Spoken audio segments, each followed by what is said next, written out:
So how does Isaiah predict these end time events? I found 30 of them in the book of Isaiah, that ancient events that prefigure future events, end time events, all the way from the chaos that preceded the creation to the creation, Sodom and Gomorrah destruction, invasion of the promised land, new Passover, new wandering in the wilderness, new conquest of the land, new reconquest of the land, a new paradise eventually, when Zion is established.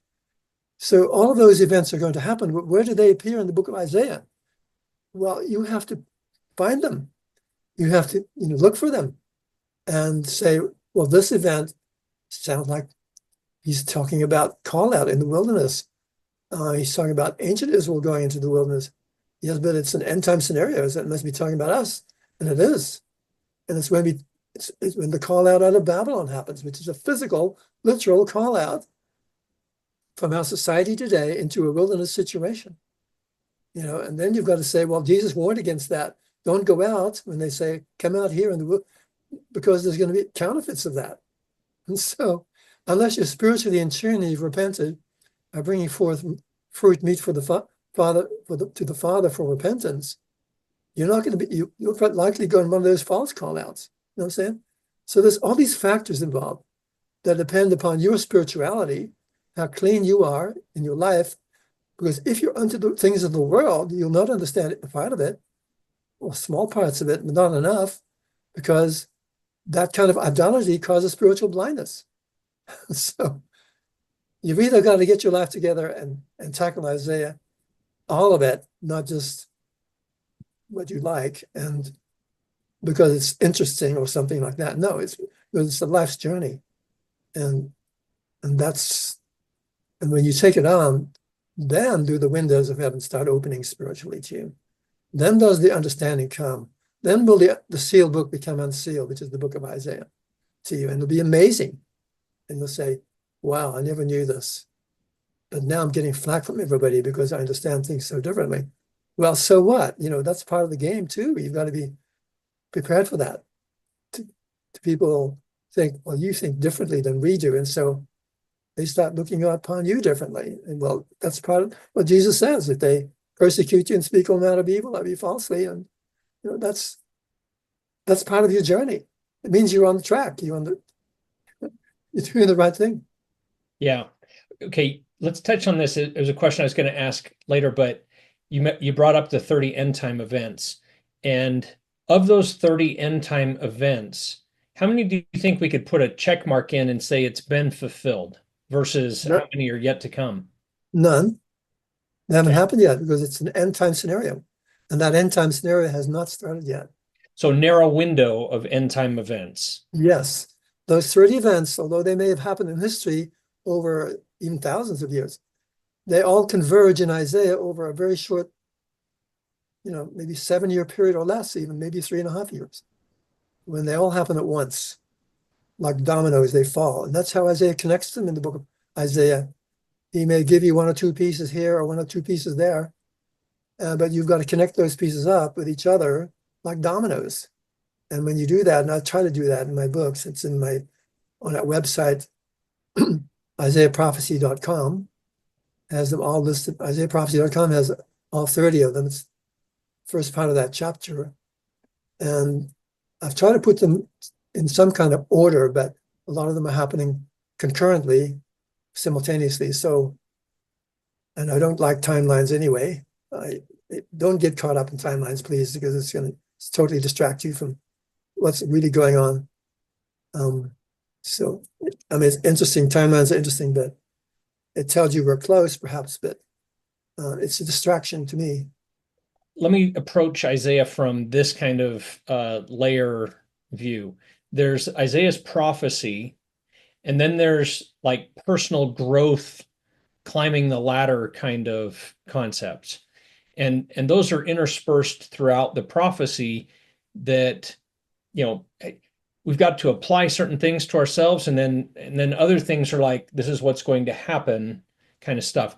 Is there a best way to sort of separate those things out, or is that just as we go through, just try to apply everything to ourselves and interpret like how we grow according to Isaiah's ladder. Yeah, because it's all so intricately involved with each other, right? And that's why so many interpretations of Isaiah is to say they don't get it at all because they're just picking up parts and pieces of it and they don't connect all the parts. They can't because they're not paying the price to do so. Not willing to, they don't have time, whatever. Their motivation for bringing those things forth is something else. Okay, so what you need to do is take baby steps, basically. Start with something. It can be a small thing. Learn about synonymous parallel lines, for example. What do they teach? Well, Hosea chapter 7, verse 8, which is one of my very favorite because it's so graphic, says, Ephraim has assimilated or mingled among the nations. Ephraim is a cake unturned or a half-baked pancake. Well, why is Ephraim a half-baked pancake? Well, his father was Ephraim, but his mother was an Egyptian. So he's half Gentile to begin with. But he's also assimilated into the Gentiles. So there, again, even end-time Ephraim is not a pure Ephraimite. That's why we're called Gentiles in the Book of Mormon. The specific category, yes, the fullness of the Gentiles, but still Gentiles. But we have a role to perform as spiritual kings and queens of the Gentiles. And the Israelites don't have that right now. So we do. We have it in temple covenants, which we need to understand better because we don't understand those either very well. We need to understand them in terms of the Hebrew Old Testament covenants, specifically the Davidic covenant, God's covenant with King David. So how do you approach Isaiah? From a beginner's standpoint, you start putting together little bits and pieces here and there and start to build a picture. It's like putting together a big 1,000-word puzzle, like my wife loves to do, and the beautiful surroundings that we have here in Washington, for example. And that she'll catch some pieces up here and some down here, and then a few more pieces and other pieces from the sides, and eventually they start connecting up with each other. And that's a great analogy for learning Isaiah. Start putting together some of the pieces. But what we do in the Isaiah Institute, we give you the tools. Because most people don't know how to search. Don't even know what that means. Studying or reading, that's not searching. Analyzing is what searching is. So you've got to connect some of the pieces together, and when you start doing that, you get encouraged and you get confident. Hey, I can do this. I can see it now. And the next time you have another layer. Oh, this is amazing. I didn't know that was there. I never saw that before. And you start talking like that, And it's a beautiful scenario when that happens. It's a beautiful personal experience. But at the same time, like you're saying, Oak, interwoven with that is your personal spiritual condition. You've got to become more committed to serving God, to consecrating your all to God. And not just in words only, but in very deed, right? And what that means, and putting away the things of the world.